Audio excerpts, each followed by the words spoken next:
Halo Yusi Famous. Oke, ini sekarang kita ini kan mau nerusin beberapa podcast yang lainnya nih. Iya Pak. Nah, kalau ngeliatin beberapa penelitian kita di center, kan kita baca beberapa jurnal-jurnal ya. Ada yang namanya SEW.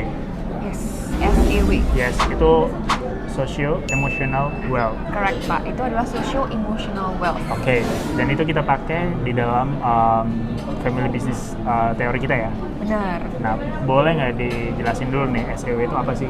Jadi Bahasa Indonesia dulu deh. bahasa Indonesianya ya apa ya? Ah. Jadi Socio Emotional Wealth, jadi kekayaan sosial emosional. Oke. Ini adalah suatu teori di penelitian family business nih. Jadi teorinya ini di-develop di tahun 2007, dikembangkan tahun 2007 oleh Gomez Mejia et al. Gitu. Oke. Nah, Dari mana itu? Gomez Mejia kalau nggak salah waktu itu dari Spanyol ya dia mengembangkannya gitu. Oke. Jadi SEW atau Socio Emotional Wealth ini adalah aspek-aspek non finansial yang menjadi pertimbangan di family business gitu. Jadi kata kuncinya family non financial tapi mempengaruhi family business. Exactly Pak. Oke. Nah, kalau kita baca di contekan ya, dan ada 5 elemen yang paling mempengaruhi dari teori SEW itu. Yaitu kalau kita akronimnya namanya fiber, FIBER, bukan serat ya. Fiber. Nah, apa itu fiber nih? Nah, fiber sendiri ini Pak dikembangkan oleh peneliti yang namanya Beroni. Jadi Beroni dalam 2012 dia mengembangkan dimensi-dimensi dari teori socio emotional wealth gitu. Dan dia mencetuskan ada 5 dimensi. Yang pertama ya, ini aku contekin biar nggak salah. Oke, biar kita nggak salah nih Pak. Oke. Yang pertama itu adalah family control and influence. Jadi ada kontrol dan pengaruh keluarga di family business gitu. Kalau melihat catatannya ini ya, biasa, jadi supaya bener. Keluarga memiliki peran sentral dalam pengambilan keputusan, terutama hal strategis seperti ekspansi bisnis atau diversifikasi family business tersebut. Nah, itu kayak gimana tuh penjelasannya? Atau mau dikasih contoh aja mungkin? Ya, jadi kalau dari penelitiannya Profesor Goto, Profesor Family Business di Jepang, dia mengatakan bahwa semua family business takdirnya adalah menjadi non-family business. Dengan seiring waktu mereka ekspansi, tambah besar, tentu mereka akhirnya tidak bisa dikontrol oleh keluarga gitu. Kalau semakin besar loh ya Pak, otomatis pasti ada mengundang profesional gitu. Nah, kalau dari sisi dimensi SEW yang pertama fiber ini F, dia mengatakan bahwa bagaimanapun caranya keluarga ini akan tetap berusaha mempertahankan kontrol dan pengaruhnya di family business. Beberapa contoh dari kalau dari responden kita ya di family business, mereka ada yang memang secara sadar memilih tetap kecil. Agar perusahaan keluarganya tetap di bawah kontrol mereka. Itu salah satu contoh aplikasi di dunia nyata. Atau misalnya juga kalau sebuah family business mau buka cabang gitu ya, atau mau buka kantor baru, ini biasanya nih keluarga ikut dalam tanda kutip cewek-cewek nih.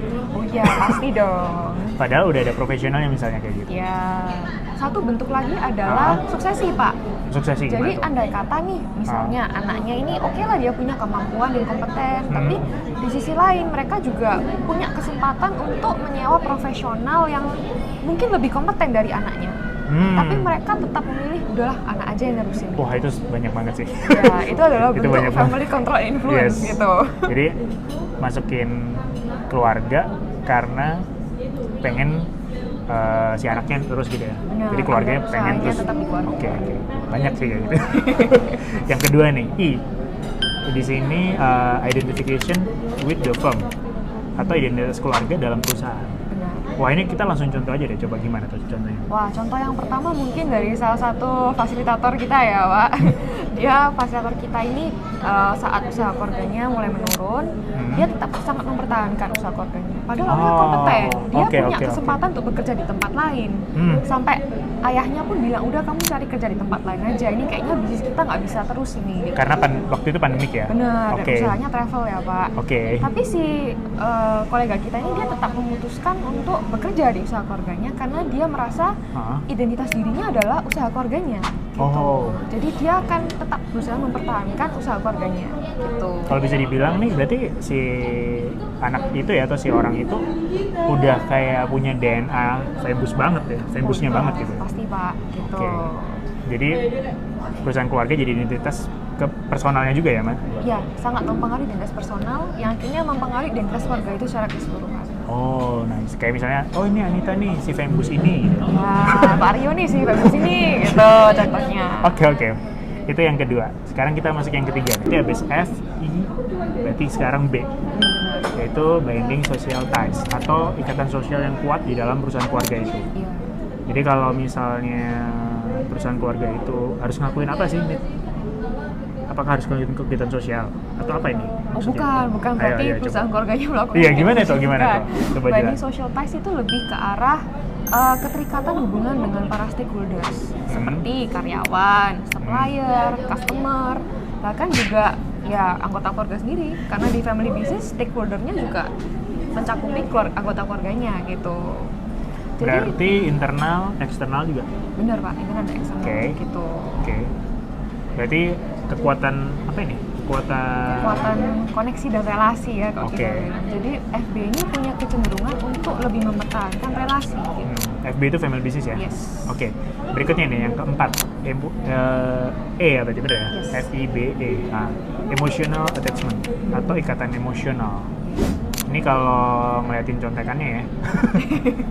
Kebanyakan mereka akan mendedikasikan untuk family bisnisnya apapun yang terjadi. Nah, coba kasih contoh. Nah, kembali Pak, ini terikat sekali dengan yang dimensi yang satunya ya, identifikasi diri dengan perusahaan keluarga. Oh, yang tadi yang kedua. Benar Pak, otomatis kalau kita punya ini ya, identifikasi diri kita tinggi dengan perusahaan keluarga, kita secara emosi pasti terikat dengan perusahaan keluarga. Betul. Jadi kalau perusahaan keluarganya ada kenapa-napa gitu, pasti walaupun kita tidak terlibat secara langsung atau sudah keluar, ada rasa wah itu bisnis keluarga aku gitu loh. Itu form emotional attachment yang ada di bisnis keluarga.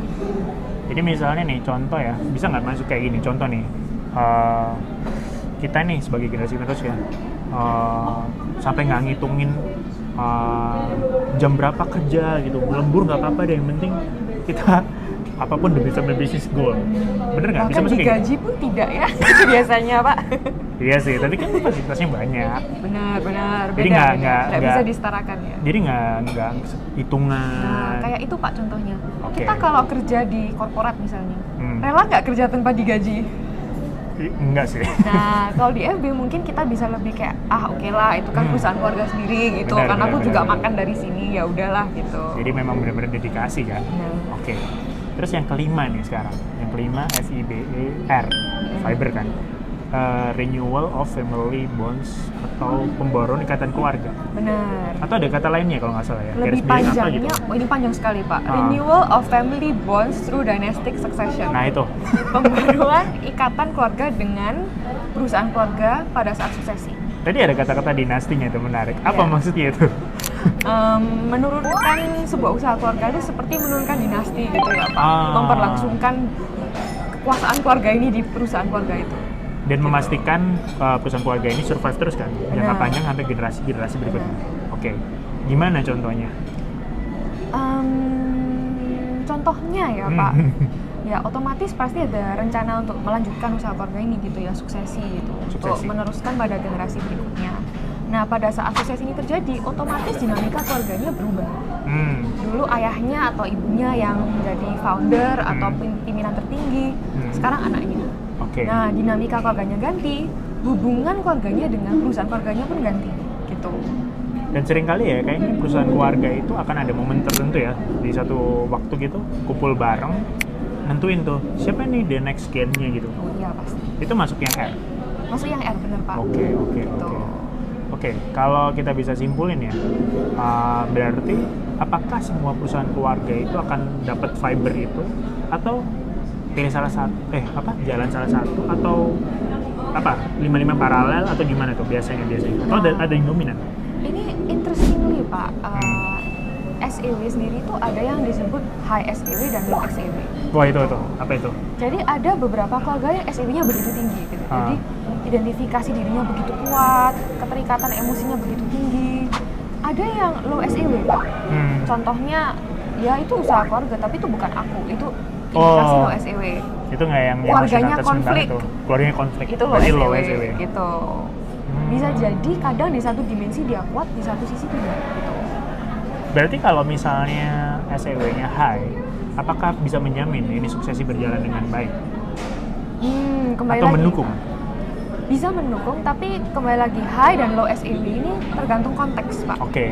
Belum tentu karena dia punya high SEW bagus semuanya gitu. Belum tentu low SEW buruk semuanya gitu. Iya. Karena di family business semuanya sangat tergantung dengan konteks masing-masing perusahaan keluarga gitu. Family ya, sangat fleksibel. Bukan fleksibel ya, apa ya? Sangat dinamis.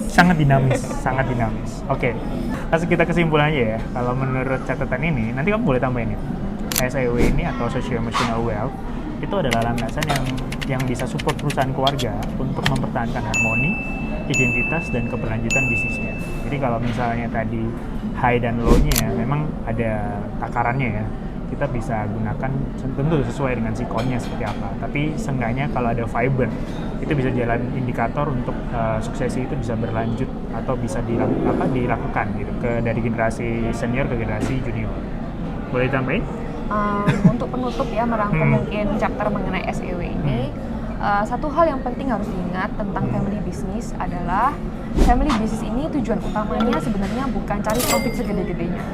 Tujuan utamanya adalah keberlangsungan usaha keluarga itu sendiri. Gitu. Jadi karena itu SEW dan dimensi-dimensi fiber dalam SEW ini sangat-sangat penting untuk usaha keluarga. Karena semua dimensi ini itu adalah aspek-aspek non finansial yang mendukung keberlangsungan perusahaan keluarga itu. Begitu. Dan yang menarik lagi, ini tambahin terakhir ya. Of course, Pak. Di sini ada kata-kata non finansial, tapi bisa bikin inovasi suksesi perusahaan keluarga itu berlanjut. Ini kayaknya nggak bisa detailin sekarang. Mungkin kita cari part berikutnya ya. Jadi gimana SEW itu non finansial, tapi bisa innovate untuk family bisnisnya teman-teman semua seperti itu. Oke, kita close. Kita close. Thank you teman-teman udah nonton. And see you next chapter. Bye.